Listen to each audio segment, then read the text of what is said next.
Last week I said we would use arrogance and pride kind of synonymously, so that in case you thought you weaseled out because you didn't meet the definition of arrogant, then if you have a little pride, then we were capturing you as well. I'm holding the mirror up in front of me, and I'm thinking I'm probably not the only one who might be saying I'm reflecting on my own arrogance or pride. I'm not putting anyone on the spot, but some of us could probably say, been there, done that, and have the t-shirt. Some of us can say that. Thankfully, been there, and now we are not there anymore. I said last week that I'd be willing to come back to this topic, and I was torn between two minds. And I said, you said you'd come back to it, so we're going to spend a few minutes on that topic again before we move into chapter 6. Last week I said probably the most well-known story in the Bible, Daniel in the lion's den. Arrogance. Proverbs 16:18 says, pride cometh before destruction, and then there's a fall.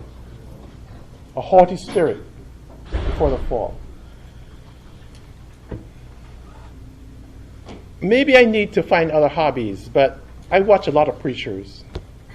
Way too many preachers. Of every flavor. Like, what's that? Baskin Robbins? I watch every flavor. I watch all flavors.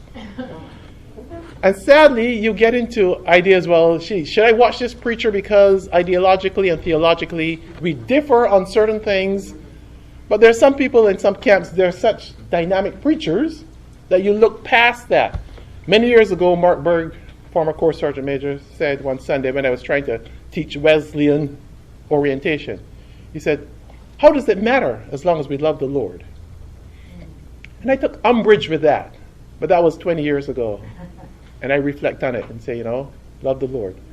I have very good friends who are of different faith traditions within Christianity. I even have relatives who are of different faith traditions. And you have to coexist. So I say, well, if I'm going to coexist with my relatives, I could coexist with my friends. I'm not going to change who I am, but I certainly want to pay attention to the fact that they're trying to serve the Lord in their way. And it might be arrogant of me to say, you're wrong. Because God alone knows the heart. And I think that when I get to heaven and I see certain people and I say, you made it? They'll look at me and say, you made it? So, hallelujah. Hallelujah. So, before we get into chapter 6, I said I want to spend a few minutes reflecting on this. Imagine this were a sermon, I was at the end of the sermon, and it was time to do an altar call. Reflection.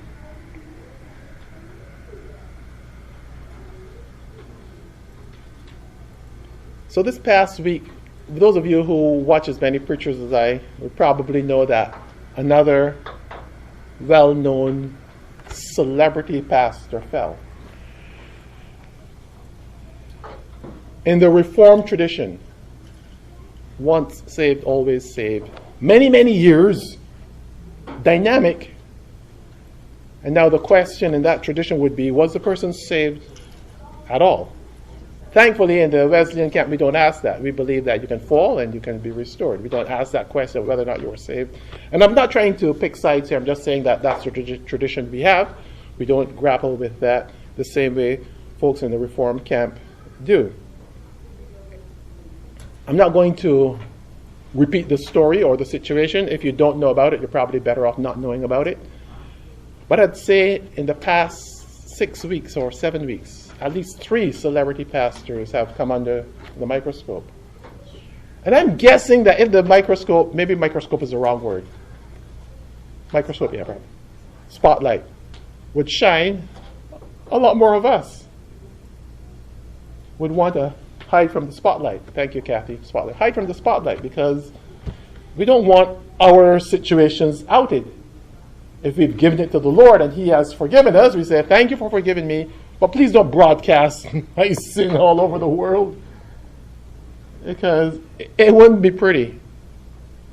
We were all young at some point, and we probably made a few decisions that we are glad we're no longer there, and stuff happened in our life. So again, I'll leave that at that point.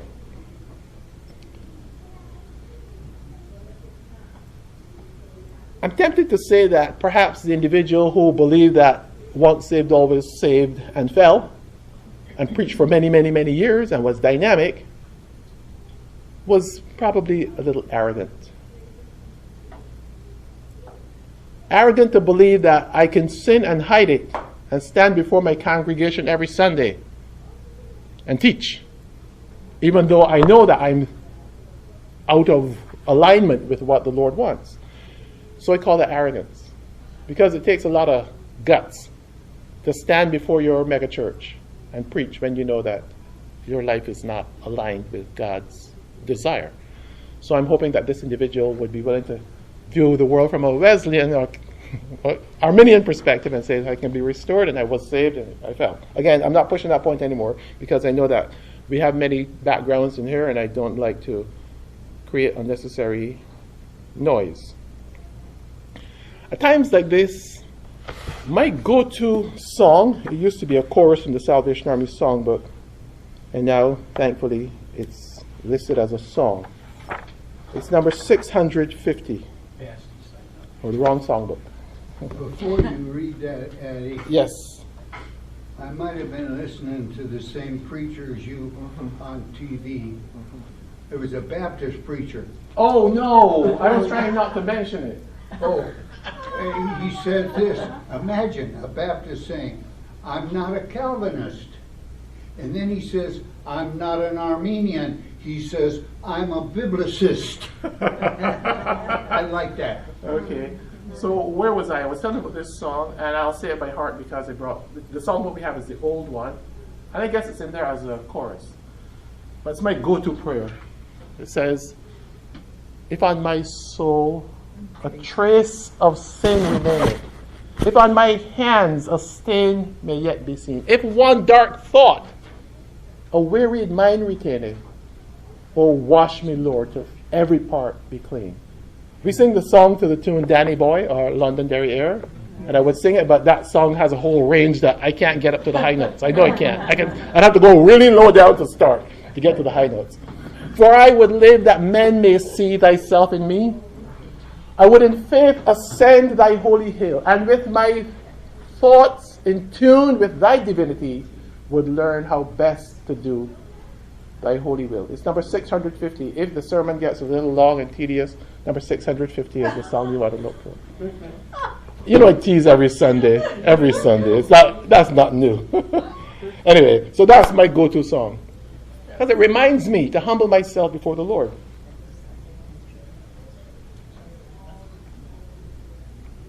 A few weeks ago, I think we used one of these songs. Come thou fount of every blessing, tune my heart to sing thy streams of mercy never cease and calls for sounds of loudest praise. And I guess if I were a preacher right now, the theme would be unconfessed sin.